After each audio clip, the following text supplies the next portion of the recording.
Grumble, grumble. Hey everyone, it's the Grumpy Meeple, and I am coming back at you with a very exciting at least to me, unboxing, and that is of Warhammer Quest the Silver Tower. Heroic adventures in a labyrinth of madness.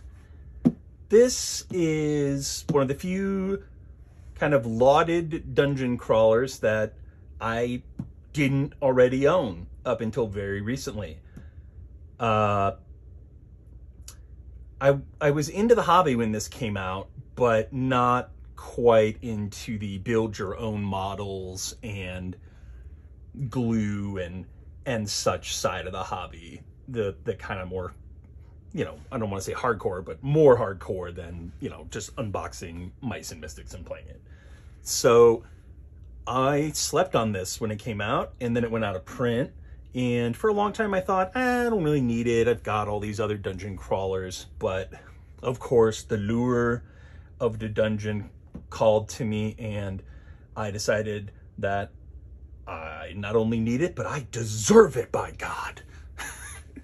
And so I went out and I found it. So I bought this off of eBay. It's used, and I thought it'd be fun for us to unbox it together. From the listing on eBay, it seems like everything is available. All the miniatures are pre-assembled already, which is a nice bonus because that's a lot of work, especially with Games Workshop miniatures. And I've seen these miniatures and they are pretty complicated. And it also came with the insert, the battle foam insert for the miniatures.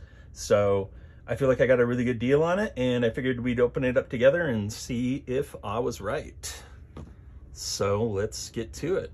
Right off the bat, the box, at least the top of the box, is in very good condition. I'm perfectly happy with that.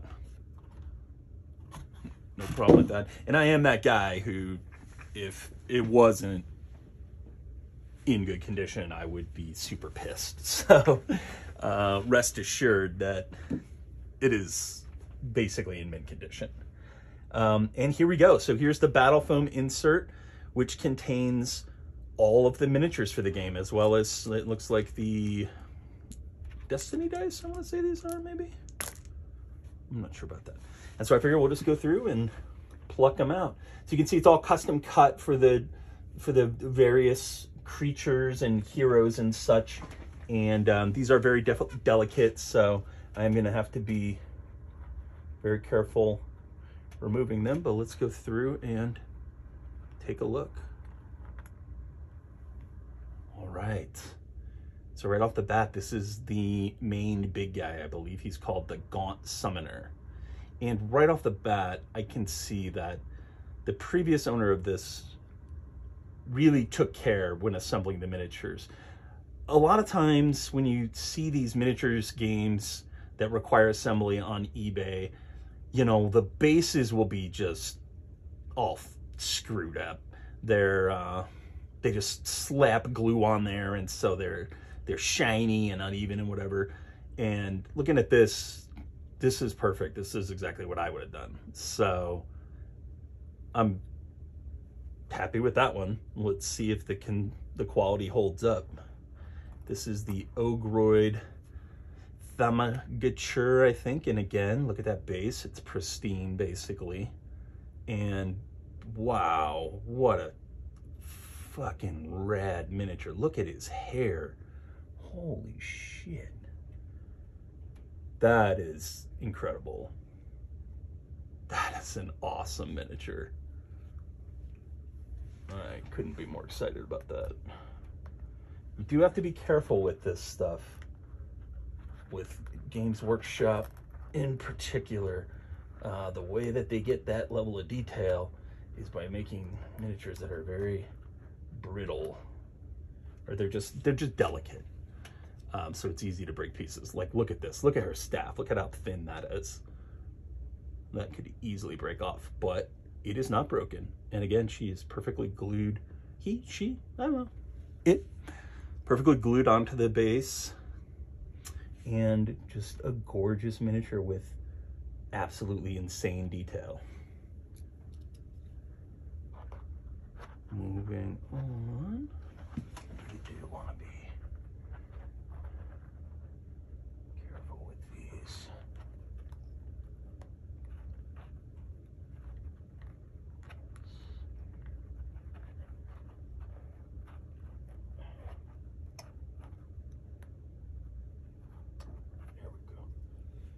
Oh, this is the dwarf. The famous dwarf who has a multi-part beard. For whatever reason, I've seen like multiple reviews of this from back in the day, and they always reference the fact that he has a multi-part beard that you had to glue together as like an example of how hard it is to put the miniatures together.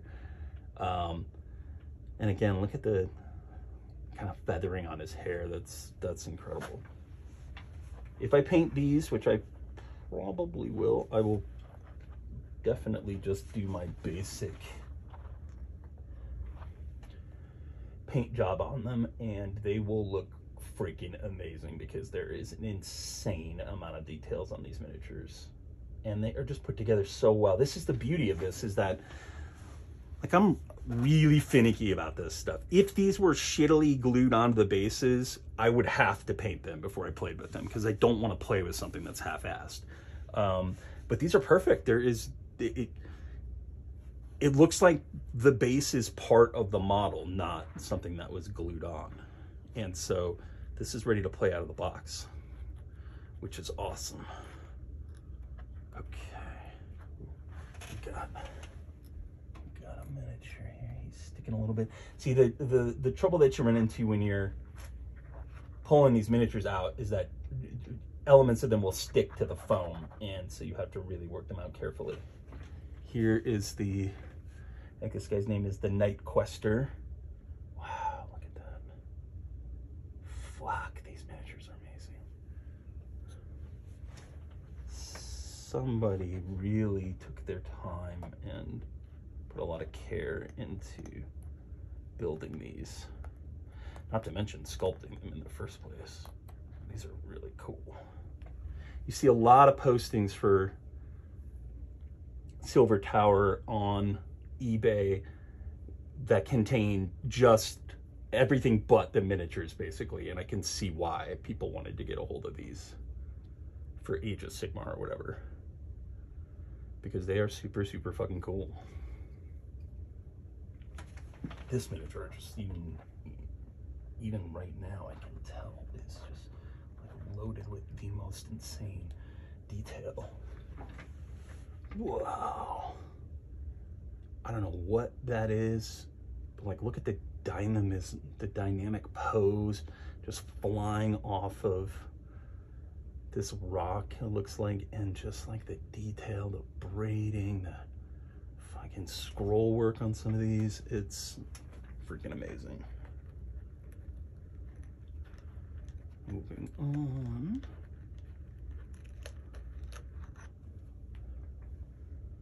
Looks like we got a gobbo with a bow and a dagger.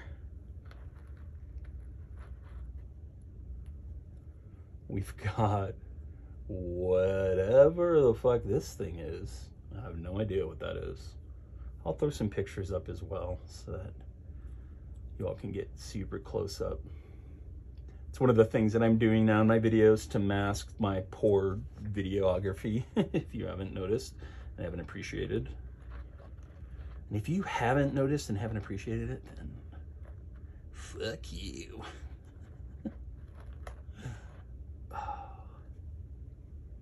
Here, I think that this is a familiar, and possibly this other weird thing was as well. That's very cool either way. Oh no, these must be horrors because there's multiples of them. Pink horrors maybe. I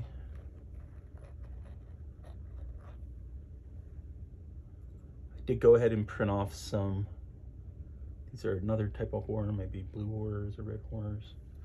Printed off some ancillary materials already, so, and I know that the glare on this is going to be insane. So I've been trying to fight the glare in my room here in my filming area, and I put up a bunch of fake like ripped up sheets to try and block it, and I just gave up, and instead I put more lights in directly over the table. We'll see if it helps. I'd be amazed if it does. For whatever reason, this game does not come with enemy cards that show you like the stats and whatever. You're supposed to flip through the book to find all that shit. And there was no way in hell that I was doing that. So I found these and had them printed at FedEx, and I put them into the sleeves, and I'm gonna bind them together, you know, and throw them in the box. But that's why I'm a little familiar with some of these models, because I've been looking at their character sheets is the point of that story. Got some more horrors. Some of these are really cool. Look at the tiny base on this.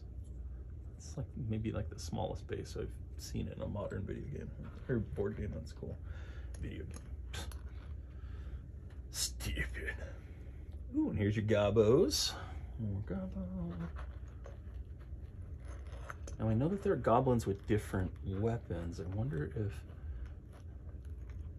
there's a complete collection of them in here. Oh, okay, so this guy's got a spear, it looks like, and a mace, maybe. So that is different.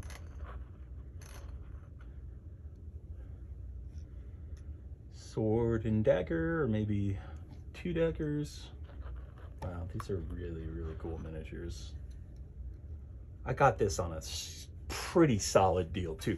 It ended up basically costing me retail, which I believe was like $150 for this, and that's about what I paid. And to have it come with the battle foam, with the miniatures perfectly pre-assembled, not just as pre-assembled, but flawlessly pre-assembled, that seems well worth it. I considered buying a brand new copy, and usually, to be honest, I would, but because I'm just anal retentive like that. But I took a chance on this, and took a chance on unboxing it live, because this could have gone bad if they were in super shitty condition. I'm glad I did, because they're not. They're in fantastic condition. And I imagine the rest of the game is as well. Here we've got one of the wacky familiars. It's a book with legs. Amazing. Here's another one. It's a fish walking on his fins.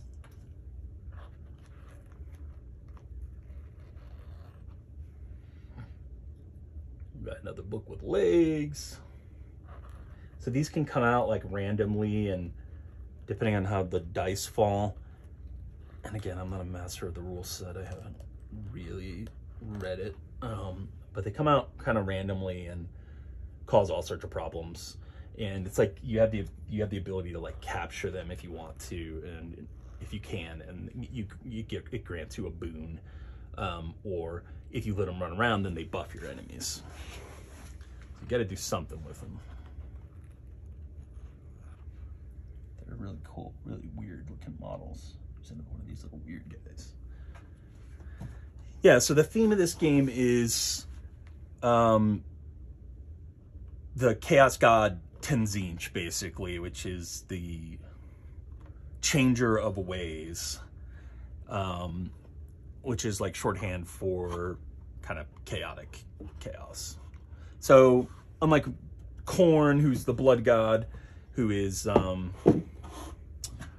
about that blood, you know, big, huge guys with massive axes ripping flesh apart and spraying arterial blood everywhere, or Nurgle, who is all about the plague. This guy is all about magic and kind of fluidity and change in the sense of like mutation. So that's a lot of what kind of powers his followers and such. And so that's, and what's cool about that is that's where you would get like a really esoteric collection of baddies like this, you know, like you have some goblins, you have some of these just horrible pink horror things running around. These are some kind of like beast man or something. Looks like they have beaks. So, and again, I'm really impressed with how these are assembled. This could not be going really much better. Okay. Again, it's really hard to get these in and out of here. There's another one of those guys.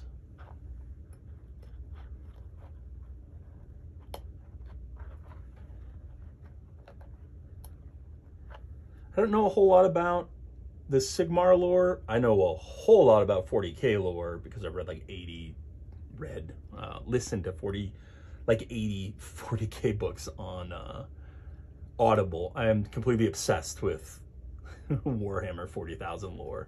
I don't play the game. I wish that they would put out a legit dungeon crawler set in 40k. I have Blackstone Fortress. It's amazing. God, do I wish that I had gotten all the expansions for it. I will never find them now, so I'm never even going to try. But I would really like a Space Marine dungeon crawl where you're just kind of like Space Hulk, but solo playable and with more kind of objective based. I don't know. I've never played Space Hulk. That's another game I wish I could get my hands on, but those bastards won't reprint it. I don't know why they do this with their boxed games. Because I'm confident that if they reprinted Space Hulk, they would sell out of it, basically. Because there hasn't been an edition of that in a couple years, at least. Like 5 years, maybe. But they won't, because, I don't know, GW just has they're just kind of have their ways. And much like Tzeentch, their ways are chaotic and not to be understood by us mortals. But what's interesting is that the Chaos Gods are the same in both realities. So Tzeentch is, or Tzeentch, I'm not sure about the pronunciation. Look at the freaking detail on these miniatures. Amazing. Whether in 40k or Age of Sigmar is Tzeentch. So if you have a sense of kind of what his deal is in 40k, where he's heavily involved with the Traitor Space Marine Legion, the Thousand Sons, who are the magicians and psychers of the bunch, then you have a sense of who he is in Sigmar as well. And so the idea of the Silver Tower is that you're like in you're in a tower, basically a dungeon of Tzeentch's design that is like constantly changing and shifting around you, and you're fighting all these different types of enemies represented by these incredible miniatures. And so, like I said, so this, wow, what the hell, crazy. This guy fell off his base, and that is definitely going to happen, and that doesn't bother me at all, because the miniature is in full, like, you know what's funny is 10 years ago, even 7, 8 years ago, this would bother me greatly, because I would have no idea how to get this back on here without making it look like shit. But I play Shadows of Brimstone, so I have assembled hundreds of miniatures at this point, and also, you know, Blackstone Fortress I assembled, a number of other games as well, and so well versed in how to fix this, and it didn't break or anything. It just, like, literally, he's putting a delicate amount of glue on there so that it doesn't glop all over the place, and it just popped off. But the miniature is still in perfect condition, so I can accept that. That does not bother me. That likely would happen even if I had assembled it. Wow, look at that. A Skaven Death Runner, I believe this guy is called. Look at his weapon. That is incredible. So Age of Sigmar is kind of 40k or Games Workshop's second swing at a fantasy setting for their games. I was just actually watching a video a few days ago about why they moved to Age of Sigmar, and it seemed like it was largely driven by IP concerns, in the fact that GW basically lost a lawsuit that they were trying to protect the idea of like orcs and goblins and such, and make it like their IP, and stop third parties from producing miniatures that could be used in their games. Not so much their dungeon crawls, I suspect, but more, you know, the Warhammer Fantasy battles. And they lost that lawsuit because you can't fucking because the Warhammer Fantasy was highly derivative of J.R.R. Tolkien's works to begin with, and that stuff is not copyright enforceable, basically, because it's too generic. And so what they did was they said, oh, okay, well, we're going to blow that world up, and we're going to make a new one, and we're going to put more kind of unique looking shit like this guy on there, and we're going to trademark all that stuff. And so that was their attempt to stop people from being able to purchase third-party goods for their games, which, of course, has been completely undermined by the existence of 3D printing and its wide availability, which is why the rumor is that they are bringing back Warhammer Fantasy, and which is really cool, because in addition to this, Silver Tower and Blackstone Fortress, I have a mint condition, and I mean like the only thing that is damaged is the box. Perfect copy of the original Warhammer Quest from 1995 and both expansions. And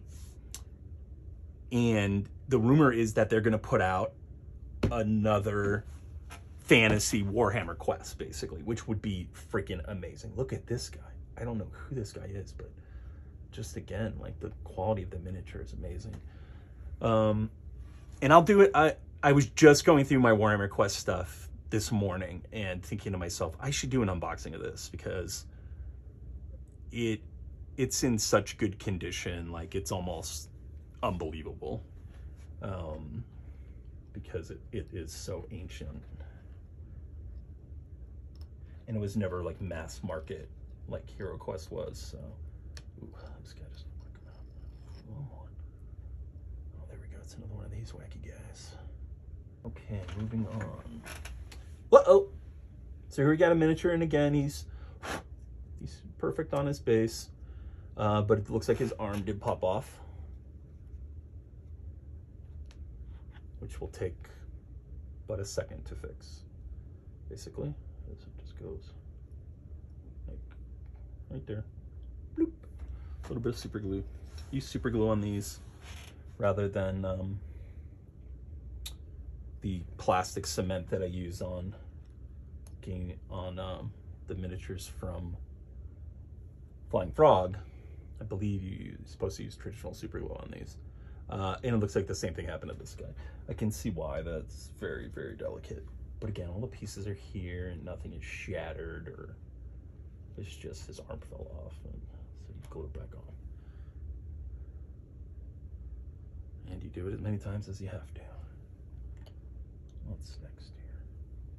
Wow, look at that thing. I don't know what that is, but again, this model like perfectly represents like the change aspect of Tzeentch, the chaotic kind of formless element of it, because he's just like this weird big multi-armed blob with fire and daggers and all sorts of shit flying all over the place. Awesome. And here's another one. And again, I commend the guy who I bought this from, because this stuff is, even with, you know, the arms broken off, this stuff is in fan-fucking-tastic condition. I've got a couple more miniatures that are, I'm not sure the race or whatever, but they're looking good. And then we've got, oh, hello. Wow, look at how delicate. That is really delicate. Assuming, yeah. So again, this fell off its base, but for it to be shipped across the country and whatnot, I got no beef with needing to glue a few pieces back together, considering how incredibly delicate all this is. And the battle foam is there to protect it long term. And again, they're all glued perfectly onto the base. It's not going to have to... Normally I would have to base these right away. If they came in and they were all fucked up, I would base them and then I would prime them.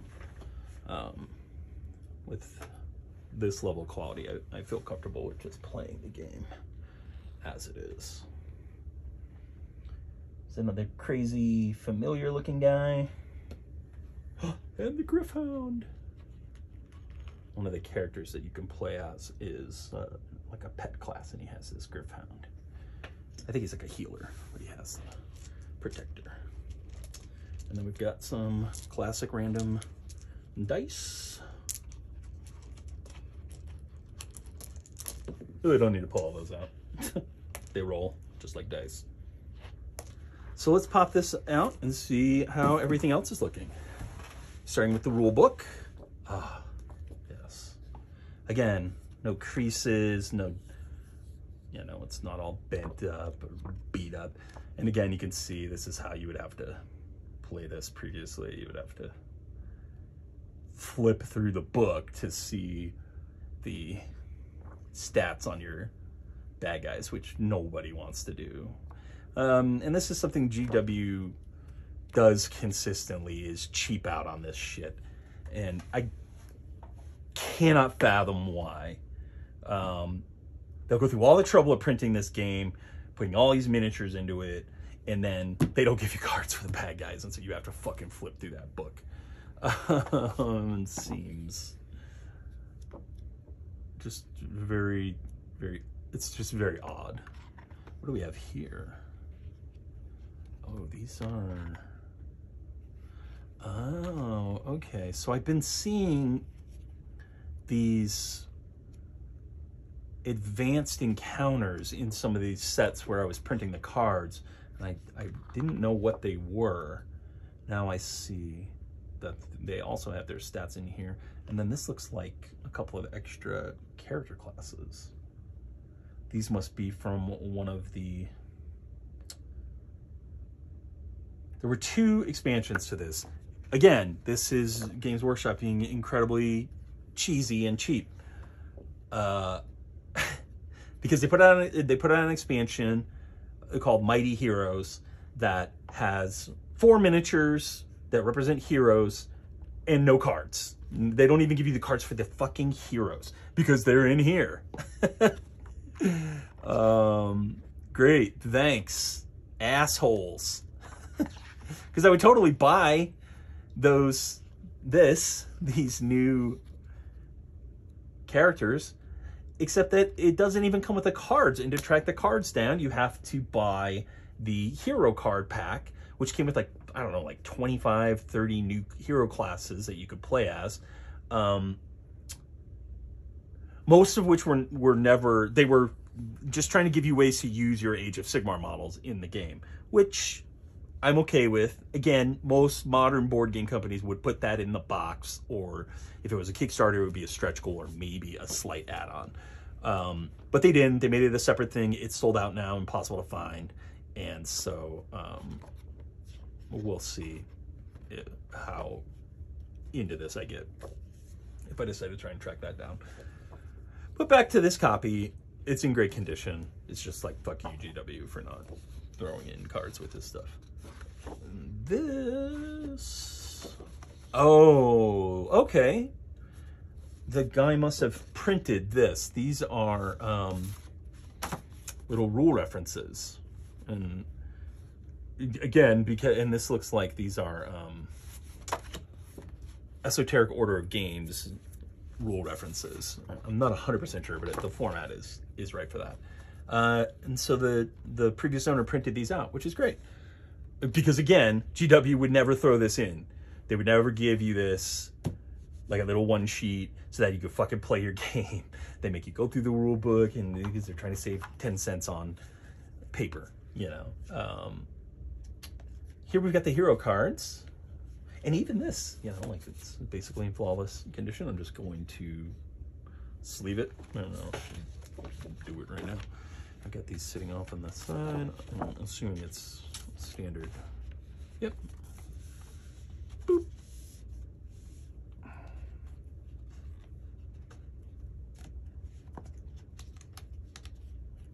And there you go. So this kind of random fan printed thing becomes, you know, basically indestructible piece of permanent addition to my collection here, which is awesome.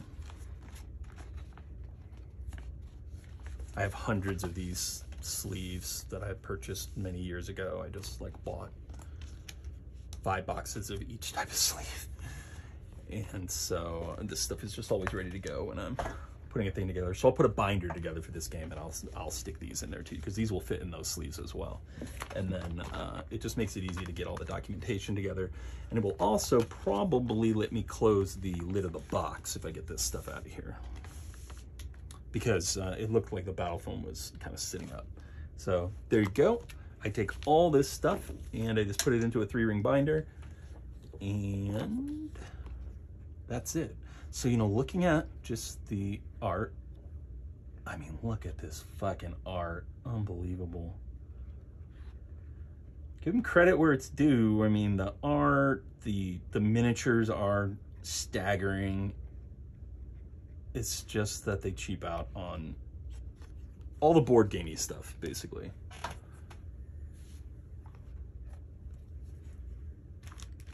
What should we do next? Well, let's go ahead and get the tiles out next. Wow, look at the art on these tiles.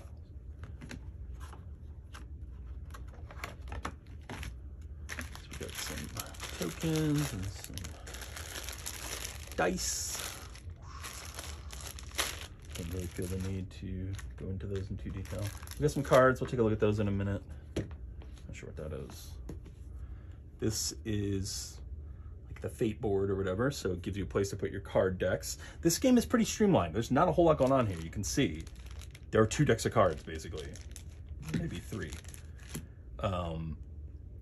Not a ton of chits, like maybe a half dozen of them. A bunch of them are part of this amulet that you're building as you play the game, and so easy to get into, which I appreciate as well. And then you've got your tiles, and tiles again look pretty much flawless. Here's some more documentation, again flawless. This is a perfect mint edition copy of this game, basically, which really excites me. And if you look, like, I don't mind not having to assemble this stuff. This guy is in like 12 pieces. This guy, it goes onto a second page. So to have them just sent to me, obviously I can do it. I do it all the time, and they would be perfectly put together and whatever, but they're perfectly put together here. It's just I didn't have to do the work, which is great. So next up, we've got our hero cards. The Fireslayer Doomseeker, the Tenembral Shard, the Night Quester, Mistweaver, Scythe, the Dark Oath Chieftain, the Excelsior War Priest, and that's it. And then on the back of the card, you get some really amazing art of the painted miniatures, which is actually nice because it would help you identify them, you know, like when you're setting up the game or whatever. Not like critical, but helpful. And then we've got 2 sets of cards. They were bound, but not with rubber bands. This is like a hair clip, I think. So the guy even took the time to make sure that the cards were not damaged as a result of just like bending them, you know, like of kind of putting them together. I bagged them like he did here. So that's what I would do, is I would just throw these into a bag. I own a bunch of bag types that are specifically designed for board games that I get on Miniature Market, and they fit almost anything basically. So I would find the one that fit this and go ahead and use that. Oh, look, the Gryph-hound. Oh, how interesting. here. But here you've got, I believe, are your dungeon cards, basically. And so you can see there are a ton of different ways that you can set these things up. Now, there's a good number of tiles in here, and they are double-sided, but I wonder if some of them are used more than once. And you can see each tile is like unique. It has an encounter and some text on it. Some of them will even tell you to read a passage of the book, etc. So these are really cool. I'm really looking forward to playing this. And we've got right here, we've got some, I believe these are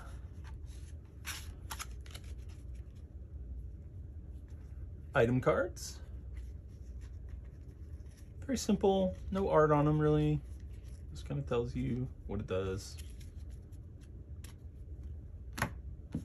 And we've got skill cards. So as you're leveling up, you're getting new skills. And then we've got the gorgeous, amazing, madness-filled, I mean, here's just like an eyeball with tentacles just hanging out. Piles. They're nice and heavy, and I don't see any damage on them. They're not warped, which is a big problem with these types of games that I am constantly fighting against, mostly with Shadows of Brimstone. I've seen it with Zombicide and Arcadia Quest as well. It's been real bad with some of those, but a little Desiccant always seems to take care of those. Shadows of Brimstone, because you're interlocking the tiles, it's much more impactful because one tile being slightly warped will raise the side of another tile. These look like they're all like perfectly flat, basically. And all sorts of incredible art. I'm assuming that they're all here. I guess I'll go through the component list, but somebody took care of this to this extent. Look at that. Somebody took care of this to this level, and I'm quite confident that all the tiles are included in the box. And so that's it. I took a gamble on a used copy of Warhammer Quest Silver Tower, and I'm happy to say that I am 100% happy with how it turned out. So be looking for some Warhammer Quest Silver Tower related content on the channel. I am still editing my Brimstone playthrough. I will finish it and get it up for the 80 people who are watching it.